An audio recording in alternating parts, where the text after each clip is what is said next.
Assalamu alaikum students. How are you? Fine. Okay, thanks to Allah. Then let's start our today's topics. Our today's topics is PROM. That means premature rupture of membrane or pre-labor rupture of membrane. এটা একটা খুবই important topics এবং খুবই frequent পাওয়া যায় এই কেসগুলো। অবস্টেট্রিক্সে এটা একটা কমন প্রবলেম। তাহলে আমাদের এখান থেকে জানতে হবে কি সেটা আমরা শুরুতে জেনে নিই। এখান থেকে জানতে হবে what is PROM, that means its definition, causes, how to diagnose and how will it manage and what is its complication. Then starts. What is PROM? Spontaneous rupture of membrane any time beyond 28 weeks of pregnancy but before the onset of labor is called pre-labor rupture of membrane or premature rupture of membrane. আমরা labour পড়তে যে দেখেছিলাম যে লেবারের একটা true labour পেইনের একটি criteria ছিল যে সেখানে বলা ছিল কি যে formation of bag of water. That means আমরা ধরে নিতে পারি যে মেইনলি মেমব্রেনটা রাপচার হবে ইউজুয়ালি ডিউরিং লেবার পেইন, কিন্তু যখন এই বিফোর লেবারে মেমব্রেন রাপচার হয়ে যাবে তখনই সেটাকে আমরা বলে ফেলছি প্রম। আমরা বলেছি এখানে একটা time beyond 28 weeks up to labour pain. তাহলে এই 28 থেকে up to labour pain 40 weeks পর্যন্ত অ্যারাউন্ড 12 উইকস টাইম, এই টাইমটাকে আমরা একটু ডিভাইড করে নিই যে এই টাইমের কোন সময় হলে আমরা কী ধরনের প্রম বলবো। When rupture of membrane occur beyond 37 weeks of the pregnancy, then the term is PROM, that means premature rupture of the membrane. It is term PROM, and when it occurs before 37 completed week, it is called preterm PROM. Rupture of membrane for more than 24 hours before delivery is called prolonged rupture of membrane. What is its cause? কেন হচ্ছে PROM? Usually PROM হয় due to increased fragility of the membrane or decreased tensile strength of the membranes. এছাড়া যদি প্রেগনেন্সিতে পলিহাইড্রামনিয়াস হয়, that means over distinction হয়ে যায়, অথবা multiple pregnancy থাকে, অর ম্যালপ্রেজেন্টেশন থাকে, অথবা সার্ভাইকাল ইনকম্পিটেন্স থাকে, তাহলেও প্রম হতে পারে। আরেকটা ইম্পর্টেন্ট কজ ইজ ইনফেকশন। হতে পারে ইউরিনারি ট্র্যাক্টে ইনফেকশন, হতে পারে ইউটেরাসের ভিতরে, that means chorioamnionitis, or lower genital tract infection is also a cause of PROM. If there is the decreased length of the cervix, that means less than 2.5 cm, এটাও প্রমের একটা কারণ হতে পারে। Otherwise, if the patient have the history of previous preterm labor or patient's BMI is less than 19 kg per meter square, that means low BMI. Okay, now we come to diagnosis. How we diagnose PROM? কি নিয়ে patient present করবে? Patient usually presents with per vaginal watery discharge, that means escape of watery discharge per vaginum either in the form of sudden gush or slow leaking. Patient তো complain করে ফেললো, তাহলে এখন আমরা কিভাবে ডায়াগনোসিস করব? তাহলে নেক্সট আমাদের যেতে হবে থরো এক্সামিনেশন। জেনারেলাইজড এক্সামিনেশন তো করতেই হবে, আর এছাড়া আমাদের ডায়াগনোসিসের জন্য মেইনলি অবস্টেট্রিক এক্সামিনেশন করতে হবে, like per abdominal examination and per vaginal inspection. Only inspection, not examination. তাহলে পার অ্যাবডোমিনাল এক্সামিনেশন করে আমরা কি পেতে পারি? Fundal height may be reduced or may not be. Per vaginal inspection, there is cuff reflex positive. that means when patient cough there is fluid coming through the introitus. So fluid coming through the introitus, but is it liquor? তখন আমরা এটা কিভাবে differentiate করব? Then we should do sterile speculum examination. কি দেখা যাবে? Liquor escaping out through the cervix and there is vaginal pooling.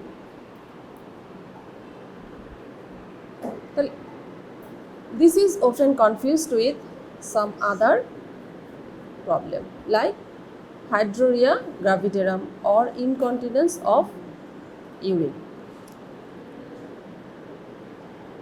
Hydroria gravidarum টা কি জিনিস? It is a state where periodic watery discharge coming through the decidual glandular secretion, and incontinence of urine is due to in later month due to sudden কাফিং বা over flow যদি হয়ে যায় তখন দেখা যায় যে পেশেন্টের মুভমেন্টে বা কাফিংয়ে তখন ইউরিন এসকেপ হয়ে যায়, পেশেন্ট সেটাকে লাইকার বলে ভুল করে থাকে। সো আমাদেরকে এখন সাম ল্যাব ইনভেস্টিগেশনের মাধ্যমে কনফার্ম করতে হবে ইট ইজ লাইকার। কিভাবে? Detection of pH by litmus or nitrogen paper. কী হবে? Nitrogen paper turns from yellow to blue and there is characteristics ferning pattern under microscopic examination. এছাড়াও আলট্রাসোনোগ্রাফি করলে প্রিভিয়াস আলট্রাসোনোগ্রাফির সাথে যদি আমরা ম্যাচ করি সেখানে আমাদের লাইকার ভলিউম লেস হতে পারে প্রিভিয়াস ভলিউমের চেয়ে। এছাড়াও অ্যামনিশিওর যদি করা যায় সেক্ষেত্রে ইট ইজ ডায়াগনস্টিক। ডায়াগনস্টিক ছাড়াও আমাদের কিছু ম্যানেজমেন্টের জন্য আদার্স ল্যাব ইনভেস্টিগেশন প্রয়োজন। আমরা কমপ্লিট ব্লাড কাউন্ট করব, সাথে ইউরিন রুটিন অ্যানালাইসিস করব, হাই ভ্যাজানাল সব ফর কালচার সেন্সিটিভিটি করব, সিএর-অ্যাক্টিভ প্রোটিন করব, and ultrasonography, pregnancy profile, cardiotocograph and vaginal pooling থেকে ফ্লুইড কালেক্ট করে আমরা ফসফেটিডাইলগ্লিসারল অ্যান্ড লেসিথিন স্ফিঙ্গোমাইলিন রেশিওটা করে দেখব। এগুলো কেন করব? ফর ম্যানেজমেন্ট পারপাস, বেসলাইন দেখার জন্য এবং if any arising of the complication, কারণ আমরা এরপরে জানবো যে কী কী কমপ্লিকেশন আছে এবং সেগুলো কিভাবে আমরা ডায়াগনোসিস করতে পারি। সেখান থেকে আমরা এই ইনভেস্টিগেশনগুলো থেকে, যেমন আমরা এখানে বলেছি প্রমের কজের মধ্যে যে infection is one of the cause of the PROM. So urine, RME, C reactive protein, vaginal swab culture sensitivity করে আমরা দেখতে পারি যে সেখানে কোনো ইনফেক্টিভ ফোকাই আছে কি না। এছাড়াও ফলো আপের জন্য আমাদের কমপ্লিট ব্লাড কাউন্ট করতে হবে, কারণ one of the most important cause is chorioamnionitis. সেটা আমাদেরকে অ্যাভয়েড করার জন্য পেশেন্টকে routinely some investigation and follow up করতে হবে। এটা আমরা ম্যানেজমেন্টের সময় আস্তে আস্তে বলবো। ওকে, সো কমপ্লিকেশন কী কী হতে পারে? Fetal complication, maternal complication. Fetal complication is mainly preterm or prematurity. এছাড়া কি হতে পারে? সাডেন গাশ অফ ওয়াটার হয়ে সাডেন মেমব্রেন যখন রাপচার হয়ে যায় তখন কি হয়? পেশেন্টের কর্ড প্রোলাপস হয়ে যেতে পারে, অর ফুল লাইকার যদি এসকেপ হয়ে যায় তাহলে ড্রাই লেবার হবে। Sometimes there may be abruptio placenta or prolong time PROM বা প্রিটার্ম প্রম থেকে যদি প্রলং টাইম ধরে গিয়ে একটা সময় চলে যায় তখন সেখানে পালমোনারি হাইপোপ্লাসিয়া হয়ে যায়, fetal pulmonary hypoplasia. Or there may be neonatal sepsis, RDS, intraventricular hemorrhage, necrotizing enterocolitis in preterm prom. Perinatal morbidity is more here due to prematurity or prolonged prom যদি থাকে সেক্ষেত্রে, and some maternal complication also, that is chorioamnionitis, placental abruption and retained placenta and endometritis. So how to manage করার সময় এখানে আমাদেরকে অবশ্যই obstetric ম্যানেজমেন্টের উপরে গুরুত্ব দিতে হবে এবং অবশ্যই খেয়াল করতে হবে যাতে কোনো কমপ্লিকেশন না আসে। ঠিক আছে, তাহলে আমরা কি কি পয়েন্টে ম্যানেজমেন্টটা করব? এইমটা কি? Depends on gestational age of the fetus, whether the patient is in labor or not, or any evidence of the complication. এটা হবে আমাদের মোটো। যদি টার্ম ফর্ম হয়ে যায় তাহলে আমরা পেশেন্টকে কি করতে পারি? আমরা ওয়েট করব, কারণ 90% from goes to labor within 24 hours. If not, then we can go for induction, and if there is any complication or obstetric indication, then go for cesarean section. আমরা প্রথমেই একটা পেশেন্ট আমাদের কাছে, আমাদের পরীক্ষার কোশ্চেনগুলো আসলে how will you manage a case of PROM এভাবে আসে না, আমাদের একটা সিনারিও দিয়ে দিবে। Like a lady 25 years old, primary, presented in emergency labor ward with the complaints of pervaginal watery discharge at her 38 weeks of pregnancy. How will you manage this case? তাহলে এই ক্ষেত্রে আমাদের কোশ্চেনটা যখন এভাবে দিয়ে দিবে, আমাদের প্রথমেই এটা ডায়াগনোসিস কি সেটা আমাদেরকে মাথায় নিয়ে আসতে হবে। কোশ্চেনটা ওরকম করে, what is your diagnosis and what are the other probability and how will you manage this case. So তখন it may be a premature rupture of the membrane, এটা আমাদের ডায়াগনোসিস চলে গেল। এবং পরবর্তীতে আমরা পেশেন্টকে ডায়াগনোসিস করার জন্য thorough history, examination and lab investigation করে diagnosis should be confirm and then management accordingly. এখানে যে আমাদের সিনারিওটা বললাম সেখানে বলা ছিল 39 উইকস, সো এটা একটা টার্ম ফর্ম। এছাড়া যদি আমাদের কোশ্চেনে দিয়ে দেয় যে patient is in 35 weeks or patient is in 33 weeks, 32 weeks, তাহলে আমাদের অ্যাকর্ডিংলি এই জেস্টেশনাল এজ অনুযায়ী ম্যানেজ করতে হবে। আমরা সব কিছু অ্যাসেস করে এক্সামিনেশন, ইনভেস্টিগেশন কমপ্লিট করে আমরা দেখলাম যে পেশেন্টের কোথাও কোনো কমপ্লিকেশন নেই, complication is absent, fetal surveillance is good. সেই ক্ষেত্রে আমরা ম্যানেজমেন্টটা কী করতে পারি? প্রেগনেন্সি বিয়ন্ড 37 উইক যদি হয় তাহলে আমরা wait for spontaneous onset of labour up to 24 hours. If failed, then we will go for induction by oxytocin, or if there is any complication arising within this time, then we will go for cesarean section, or any indication of the cesarean section, then we will go for cesarean section. Like কি হতে পারে? Patient যদি ম্যাল presentation থাকে, অ্যাব্রাপসিও placenta থাকে, যদি হচ্ছে পেশেন্টের fetal heart rate খারাপ থাকে, পেশেন্টের যদি কর্ড প্রলাপস থাকে, তাহলে আর ওয়েট করা যাবে না। ওকে, নেক্সটে আসি আমরা হচ্ছে গিয়ে আমাদের সবচেয়ে একটা যে ভাইটাল টাইম, যে উইদিন মানে আফটার 34 উইকস থেকে উইদিন 37 উইকস পর্যন্ত।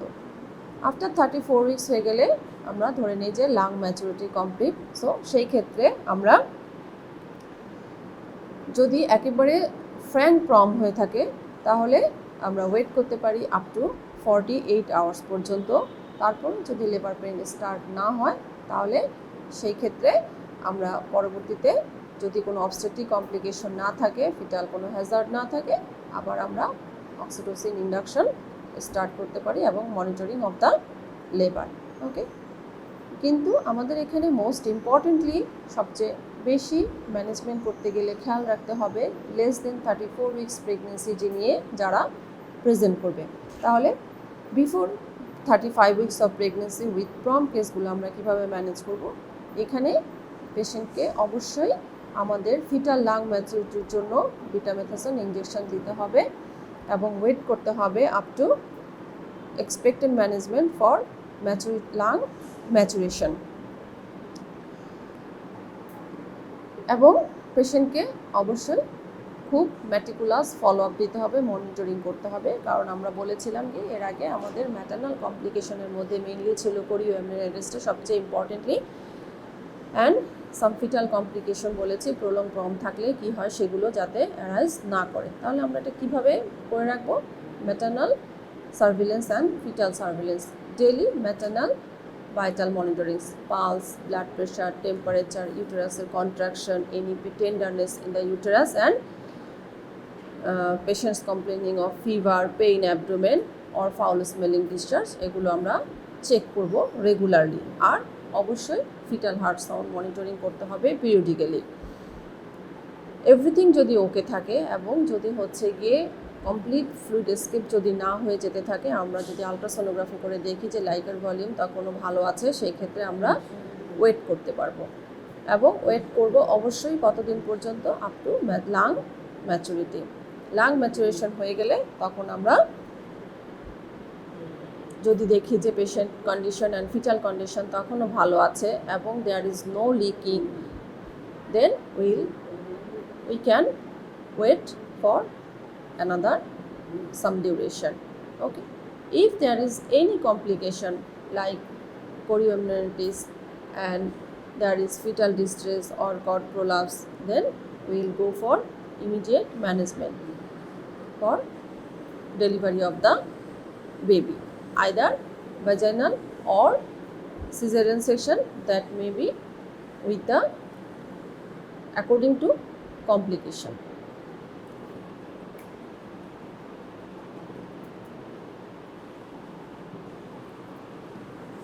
তাহলে মোটামুটি প্রম আমরা জেনে গেলাম এবং প্রমের ম্যানেজমেন্টগুলো আমরা জানলাম। তাহলে প্রমের ম্যানেজ করতে গিয়ে আমরা দেখলাম যে প্রম ম্যানেজমেন্টের ক্ষেত্রে মেইনলি আমাকে দেখতে হবে gestational age, patient is in labour or not, or if there is any complication or not. তাহলে সেভাবে আমরা পেশেন্টকে অ্যাকর্ডিং টু জেস্টেশনাল এজ আমরা প্রমটাকে ম্যানেজ করব। ঠিক আছে, নেক্সট দিন আমরা অন্য কোনো টপিকস নিয়ে আবার আসবো ইনশাল্লাহ, দেখা হবে ইনশাল্লাহ। Thank you.